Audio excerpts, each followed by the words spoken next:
Today we're going to talk about selecting the right strategy for your job search for transition after the military service.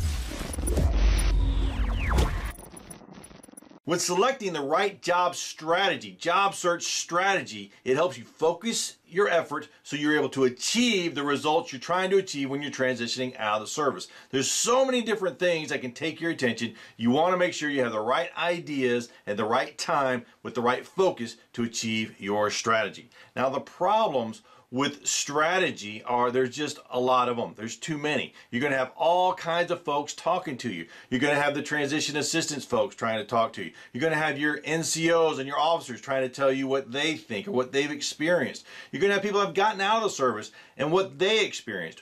What you want to do is take all that information in and have a focused effort with the right strategy. There's too many to focus on, so we're going to talk about those today. You just don't know which one is going to work best for you.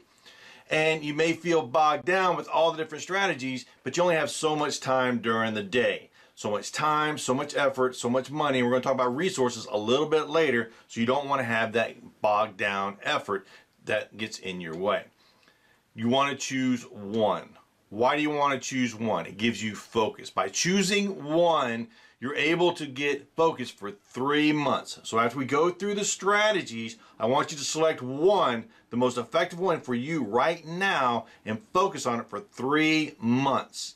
3 months with metrics, measurements to know that you're improving so that you know if it's working or not.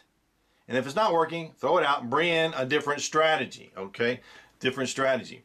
We're going to try that next. So you're going to try one. If it's working, keep it. Continue to build on it. Bring in another one and layer on top of it. If it's not working, get rid of it so you can bring in a different strategy. But you want to have 3 months because that's a time-bound goal. Remember that from the previous video where I had the #1 goal, SMART goals, specific, measurable, aligned, realistic, and timely. Time-bound. This is part of this process, having that specific, measurable goal. Now, what are the different options you have out there? One is networking. This is where you go out and you talk to folks to help you get that next job, to help you prepare. Your connections, your contacts, people that you know. You want people that are going to connect in person. You're going to talk to them on the phone, meet with them, have a coffee or at a function and start to network them and get them to know you and what you want when you transition out of the service. Your connections, all your connections. You want to sit down and write them down. Exactly who are my connections? Where are they located? When was the last time I contacted them? Start to revive that network. Social media. Of course, social media is out there, but your profile needs to be tailored to reflect what you want people to know.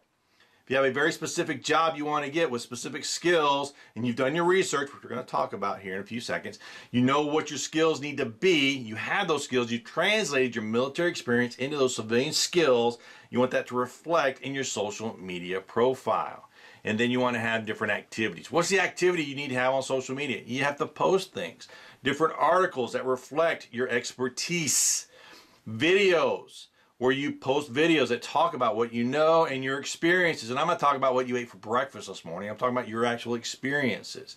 You're going to post these things and you're going to respond to people communicating with you. They'll give you likes. They'll say, hey, good job. They'll ask you questions and you want to kind of respond to that to show that you're watching and you're involved in social media. Job fairs. That's where you take your resume and you actually go to a job fair. When you go to a job fair, you should be able to see a company roster. Now, if none of the companies you're interested in or like companies that you'd like to be involved with are on that roster, do not go to that job fair. Just going to a job fair to walk around is a waste of time. So look at the company roster, see who's going to be attending, and see how they can help you either learn something or get you in a position for that job you're looking for. Your resume needs to be perfect, tailored for the brand, which we talked about in the foundation, right? In the foundation video that we had before. Your brand, that resume is reflecting that brand, and you're going to start to put it out there. Take a look at the dress code. Okay, I know it. See, why a dress code? Well, you're coming out of the military service, right? So showing up in your military uniform, although nice, remember, a lot of people don't have the military experience anymore. It could be intimidating. You want to reflect who you're going to be, that brand. So you want to be clean shaven, haircut, nice suit and tie. Make sure you have the right clothes on. People know that you are there for business and you're not just messing around. And they have virtual and in-person job fairs today. Virtual job fairs are just like you're on a video screen, a Zoom call, and they're talking to you. You're going around, bouncing around to different virtual booths. Okay, virtual booths, and saying, hey, this is who I am, I'm interested in your company. If they like you, they see your resume. If it's properly branded, properly created, good resume. Hey, let's talk to this guy. Bring you into a virtual room, talk to you a little bit more, see if you're qualified, and if they still like you, then they would invite you to an in-person interview. Okay, or you may have a job fair where they're in person. A lot of job fairs right now, they're hiring on the spot, so you have to be ready to transition out. This could be your experiment, right? You're trying, you can't do anything except go and talk to people and say, this is what I'm doing, and get through those conversations. Can you get an interview? Will someone be willing to talk to you about your experiences and tell you what you need to know? Online job boards, similar to social media, but now you're posting your resume out there on a job board where people are specifically going to look for people with your skill set, like SupplyChainManagement.Jobs. That's a job board where you can post your resume and you can find jobs that fit your skill set. That's where you're going to do your research to see what skills people are looking for. Who's your audience? Who are you trying to talk to? Who are you trying to get in front of? The company? That company has a culture, has a certain kind of person working there. Maybe veterans, maybe not. Okay, don't assume that there's veterans there. So you want to take a look at the company. Is that culture a good fit for you? The position you're looking for, the position that they have for you.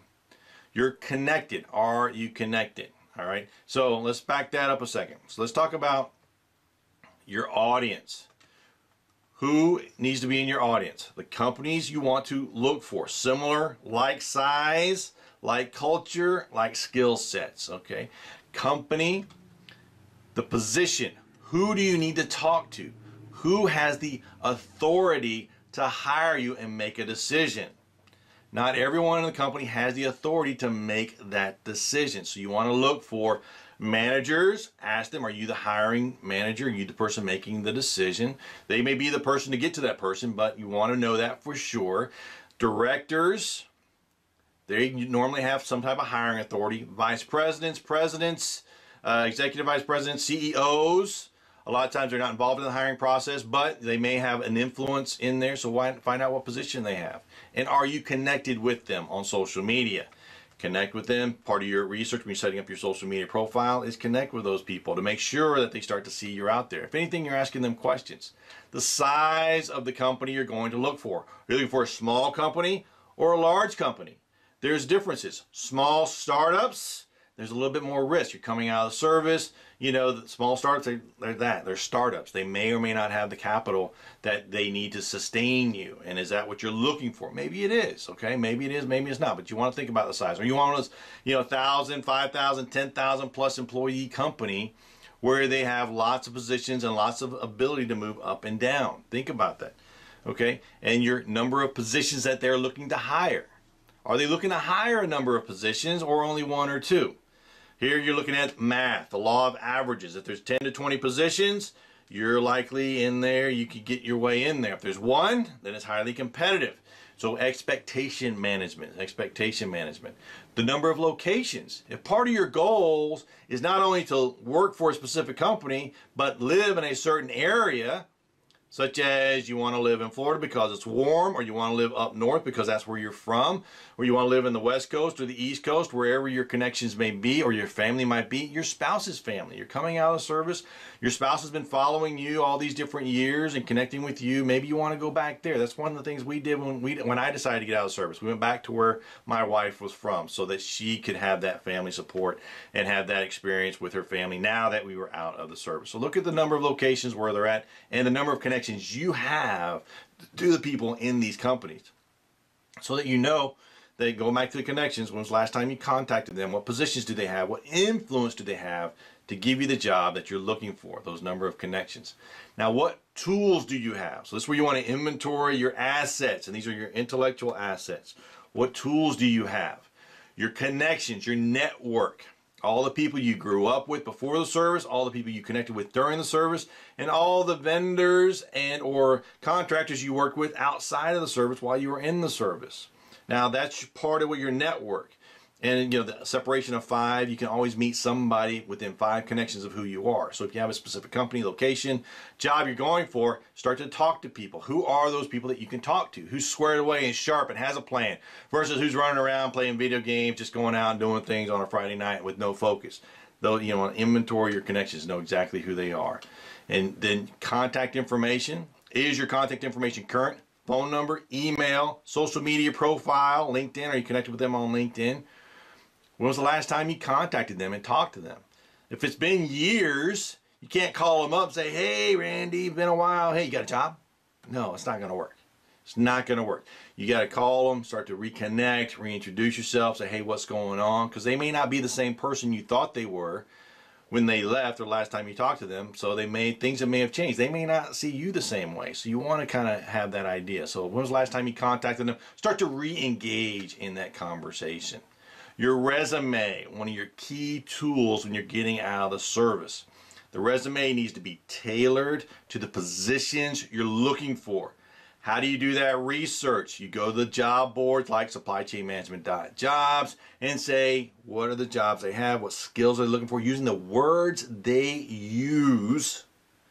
The words they use to describe these skills. Not what you think they should have, but what words do they use. That's what your resume needs to look for. Remember, at SupplyChainManagement.Jobs, you can go in and get your resume professionally reviewed for free to see how it measures up to other people in that position and in those jobs. Do your research on the job boards, tailor it to the specific position, and use the job descriptions you see on the job boards. Remember, they take that resume, they put it inside electronics, right? Information technology, and they're doing keyword researches. Just like you do Google, they're putting in skill sets. And if you're using the wrong words, they're not going to find your resume. So make sure you use their job description so that they can find you. Social media, great tool. What is your profile? Does it reflect the brand you want to project into the professional world? Tailored to the positions you're looking for. The activity on social media. Are you posting? Are you interacting? Now, one thing you want to be careful about when it comes to social media, let's back up, is social media is a very good indicator, how do I say this? Social media can fool you with activity. We're going to talk about it a little bit more. Where you think you're doing a lot of activity on social media and you're posting things and people are liking your stuff and people are connecting with you, all these different things, but what are the real actions you need to see on social media that results in a job, right? Just because you're connecting with thousands of people doesn't mean they know you or they're going to lead to a job. You want to make sure your activity is focused and maybe set up a schedule. 1 hour a week, you go into LinkedIn, you review your social media, connect with people who connected with you, reevaluate your profile, make sure it's all squared away, and then continue to move on. So your activity. Email, is your email correct? Do you have a civilian email? Right? A Gmail account or a Hotmail account or whichever ones are out there right now, some type of email account where people can contact that's not your military email account. Because a military email account is going to get shut off when you leave, right? So start to use a civilian email account and build that up. That'll be where you keep a lot of records. And your phone number. Is your phone number correct? Is it the phone number you're going to be able to keep? Is it on your cell phone that you're always going to have, or is it a business phone number where once you leave they're not going to be able to connect with you? Is it with you all the time? If somebody calls you, will you be able to answer it? Okay, so make sure your phone, and of course your computer. Your computer becomes your hub, where your resume sits, where you post to jobs boards, where you post on social media, where you go and look at things. All this comes in your computer, so make sure you have a good computer. Now I know it's like, Randy, it's the modern age. We're in 2022. And now we got these computers. Everyone has a computer. My phone is a computer. I understand. Make sure you have the right tools to work for you. Some people don't have a computer. All they have is a work computer, which is okay, but then you need a thumb drive or some type of drive that you can carry with you from computer to computer. So make sure your computer's squared away and will work for you. Your company websites and your job boards, this is where you're going to go to find that information. But where do you want to start? Always start with research. Going back to your goals, the number one place you want to work is at the right company, location, or a specific job. Look at the ideal companies that have the jobs you're looking for. Social media, what's going on social media? Are those companies posting jobs? What kind of jobs are they posting on social media? How is that connecting to you? Does your social media profile line up? Are you showing up in searches? And all this takes time. All this takes time. So do your research on their ideal company, on social media. What's the conversation going for? Keywords, your job description, the conversation that's going on about that company, and the industry, so you're knowledgeable during the interview. They're going to say, well, what do you know about this? What do you know about supply chain management? What do you know about warehousing? What do you know about being a buyer? What do you know about contract management? What do you know about these things? Well, I was in the service for 20 years and I led 20 Marines and could do this and I did this and I did that. It's like, well, again, does this apply to my company? Do I see value in what you did? So know the industry and the knowledge in the industry and what's changing. Can you set yourself up to show value that you are the person they need as the industry is changing? Is that something that is available for you? Something's changing, a shift. Artificial intelligence, right? AI. Are you understanding AI, how it applies to that industry, how things are changing? Are you going to become a key player in the involvement of that change in that company as the industry changes? Or are you just someone that's going to be taking up a paycheck for a long time until you actually show your ROI, return on the investment of that company? Communicate. Communicate your number one goal to your network. Okay, what is your number one goal? Is it the location? Is it the job? Or is it the salary? Location, job, or salary. What is your number one goal? Now, salary, you need to do the math. The jobs available, the positions they pay, how much do you need to live month to month, year to year, your apartment, your rent, your insurance, your food, all these things have been taking care of you for the last 4 years. You are now going to have to fund. So you got to look at that salary. That should be able to just do the math on that. The job. Where is the job? Is it in the right location? Is it with the right company? Is it the right experience you have? Is it going to lead to future opportunities? Or is this just a stop to get started? And of course, the ideal location. Is it you've been traveling, now you want to go back to hometown, wherever that might be. And so you want to have that location very clear. You want to communicate this to your network. Where you want to go, what's your goal, what's your job, what's the salary? Who do you want to communicate that with? Your friends, your family, and not on social media. What do I mean by this? It's like, what do you mean, Randy? That does not make any sense. You've been telling us social media and having your profile right and having all this other stuff. Well, what I mean by not social media is you need to be aware of social media. It's not personal. These people don't know you. One of the key ways to get a job out of the service is personal connection, right? So use social media to connect with people, but just have that understanding, expectation management, that this person you don't know. You don't know who's on the other side of that screen. Is it even a real person, right? Is it a real person, or is it somebody impersonating a person? And you know, it's like, Randy, that's kooky. Like, but just think about it. You have no idea who's on the other side of that. So just be careful when it comes to social media. And then OPSEC. Don't forget you're still in the military, still doing things. Operational security is important, so you don't want to let people know what you may be, involved with if it doesn't make sense to getting that new position. You need to be able to articulate your experience, but people don't need to know your issues when it comes to operational security. Just be aware of that. So social media requires temperament and focus. Your profile needs to reflect what you want, the brand you're trying to project. But just remember, as you're having activity, there's people that are going to post, they're going to like your stuff, but they may not be real people. All right, so just keep that in mind when it comes to social media. Ask, when do they need a person? They're going to ask you, when are you available? You should be within the 3-month mark to actually expect a job offer. Companies hire within a few weeks to a few months. It's not a long, drawn-out process. It's definitely not 12 months long, because they can't wait 12 months for you to show up. It's just not realistic. So when are you available, and when will that position be available? When, and then who do you need to contact? Your availability, when you're available, and who do you need to contact for that next job? Now, what are the costs involved in developing a strategy? So you're still kind of developing your strategy. What cost do you need to consider? The most expensive cost you have is time. Any time you invest in any of these activities needs to be focused and efficient. Going back to social media, you can spend a lot of time on social media thinking you're doing something, but it's actually not producing results. You're connecting with thousands of people, but these thousands have nothing to do with the job you want, or the company you want to work with, or the location you want to be. So time is important. That's why we're doing this process. You've done your foundation, you've identified your goals. Now we're creating a strategy so that your time can be focused and efficient. Time is important. Money, of course, money, don't forget time is worth money, but then how much would you pay for a resume review, a professionally developed resume? How much would you pay for a job search service or a headhunter? What I can tell you, okay, headhunters do not need to be paid.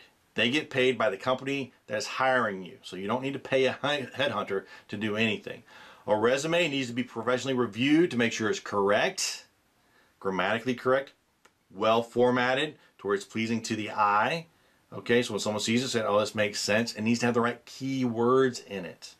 So if you hire a resume service, don't just throw a bunch of garbage onto a piece of paper. That needs to be focused. So when you're interviewing them, you should be interviewing these resume services to see if they're going to actually produce something that's worthwhile. And before you invest any money, okay, any money whatsoever. So just keep that in mind. Again, SupplyChainManagement.Jobs. You can upload your resume. They'll get a free review. And then if you need their professional services, that's there for you as well. And then your effort, the time it takes you to do something. Think about this, okay? Let's talk about effort, time, and money. You only have so many hours during the day. During the week, Monday through Friday, or you're on deployment, you're getting out, you don't have a lot of time, right? So do you need to spend hours and hours trying to write a resume? No. You know what your job positions are. You can do that inventory of your skill sets, where they apply to a civilian job, and then maybe pass this off to a resume service, and they can bring all that together for you in a way that makes sense. How would you test this? You'd post this resume on LinkedIn, see if you get any hits. No hits, not a good resume. Hits, good resume. What do I mean by hits? People trying to connect with you, people trying to message you, say, hey, are you available? When are you available? Let's do an interview. And so that effort there is focused effort. If you're spending hours and hours trying to write the perfect resume versus hiring a professional to do that for you, that's a little bit better. Where does your best effort need to be focused? Right now, it's your current job. You need to think about leaving, so planning, knowing where you're going, and all those other tasks that you're required to have. And then your effort needs to show up when there's a phone interview. You're present, you're able to answer the phone confidently. That leads to an in-person interview. So make sure your effort makes sense. And then how do you evaluate that? That's what we're going to talk about now. What's the way to evaluate a strategy to see if it actually making sense and is helpful to you? What's the first thing you can do right now? As you're looking at all the strategies you've talked about, what's the first thing you can do right now?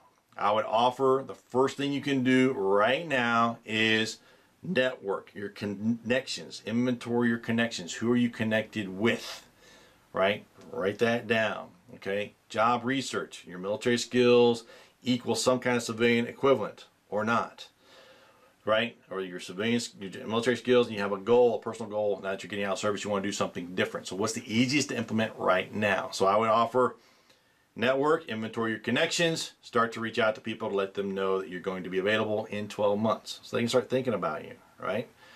Social media profile, I would say not yet, because you haven't done the research yet. So you need to do the research on the job boards like SupplyChainManagement.Jobs, and then create your social media profile. Think about that brand, going back to that foundation we did in the first part of this series.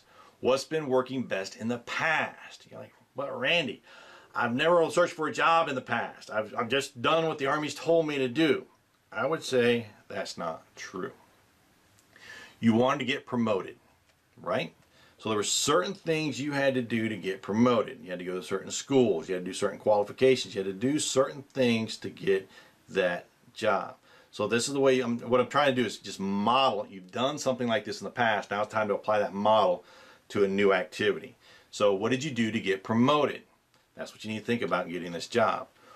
The assignment you wanted. You wanted to go to Germany. You wanted to go to the Middle East, you wanted to go to Asia, you wanted to be stationed somewhere in the United States. So that specific assignment required you to do certain things. You had to let somebody know you wanted that job somewhere. And it had to be the right person, the hiring manager. And they had to know you were qualified. So you had to communicate that qualification to you through your military record. So you've done this before. And even a duty station, assignment in a specific job or a specific duty station, same process. You had to know where you wanted to go. Number one goal. You had to figure out what it took to get there, right? You had to tell somebody that you wanted it, and then you had to get them to make that decision. You had to sell yourself that you were the right person for the job. Is there anything you're already doing, you already know you need to do more of to achieve your goal? This would go back to effort. What are you doing on a regular basis? How much time are you spending on LinkedIn to tailor your profile? How much research are you doing on that future job to know that your skill set translates into that future job? So what are you doing right now that you should be doing more of, or not doing right now that you need to be doing, and so you can get the perfect job when you get out of the service? What's on your most wanted list of strategies? What's the number one way you want to get a job? What's the best way to get a job? And that's going to be personal networking. All these other tools will lead to that personal connection, right? So networking, who do I know? Where do I know? When's the last time I talked to them? Social media profile reflects what I want. My resume reflects what I want, the job I want. Job boards, job fairs, going and meeting people, making that personal connection so you can get to that next level, networking.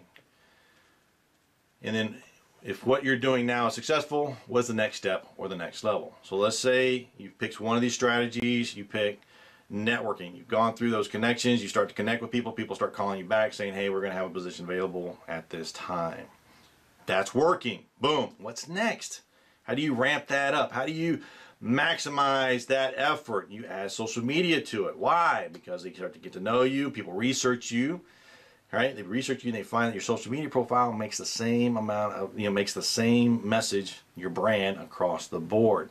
So think about that. What am I doing now? It's working. What's the next step? What's the next step after that? Okay.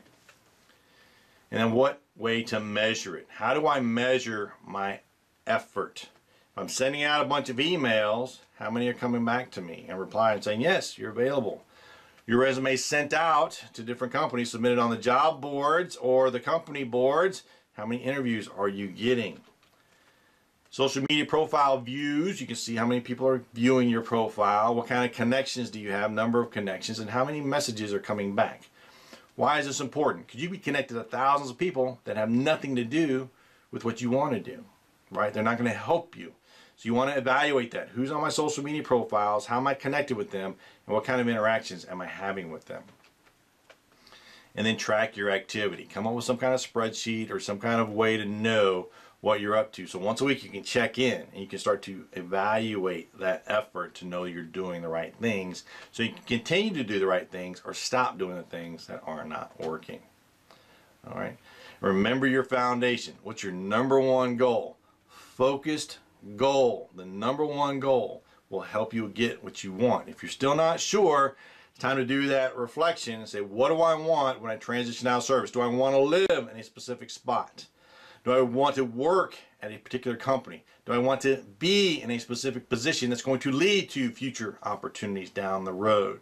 Depending upon where you're at in your military career, it's where you are in life, right? So you're coming out after 4 years in the service, you're going to be at that supervisor, possibly, maybe even worker bee, position, and then work into a supervisor, manager, director, all the way up the chain of command. Or are you at that senior part of your career where you've had 20, 30 years in the service and now you're like, I'm going to get out, I'm going to be the president of the company. Be the president of the company unless you're going to start your own company, which is another opportunity for you to think about. So go back to what number one goal. Job, company, location. Job, company, location. What's the number one thing you want? Focus in on that, and that way you can achieve your goal and use that as a guide to have the good military transition on the other side. Now, if you've enjoyed this presentation, please subscribe and like the video so more people can find this video and find this information helpful for them so they can transition properly out of the military service. Today's presentation was brought to you by SupplyChainManagement.Training, where you can find the training you need to transition into a career in supply chain management. What kind of careers can you expect? You can become procurement, a buyer, warehouse manager, warehouse worker. You can become a supply chain manager. You can become contracts manager, a vendor manager. There's lots of positions out there. And if you're transitioning out of the military service, we have experience in the supply chain. If you were at the foxhole level, you had to do planning and coordination, identify requirements so that you could do your job at the foxhole level. If you were in the support level, you had to provide that stuff from other places so that they could deliver it to the foxhole level. And if you're in the further back in the theater, you had to do more planning, more ordering, more understanding of supply chain, so that when things started to happen, all the tools were in place to put the right place, in the right time, the right quantity, the right quality, and that way you could be successful. So supply chain management is a great career field for you to begin in after the military service. So consider that and take a look at our program that's with the Army Ignited Credential Assistance, so that you can get that credential, so when you transfer out of the service you have the civilian credentials to show you have the expertise to be successful. Make sure you take a look at some of our other videos out there to help you understand the career transition process. Whether you're in the military or just transitioning in any career, we have several videos and playlists out there for you. Mistakes you're making, strategy, setting a foundation, setting up your #1 goal, different job alerts that are out there. So take a look at those so that you can find the right things and right information you need for that proper military transition out of the service.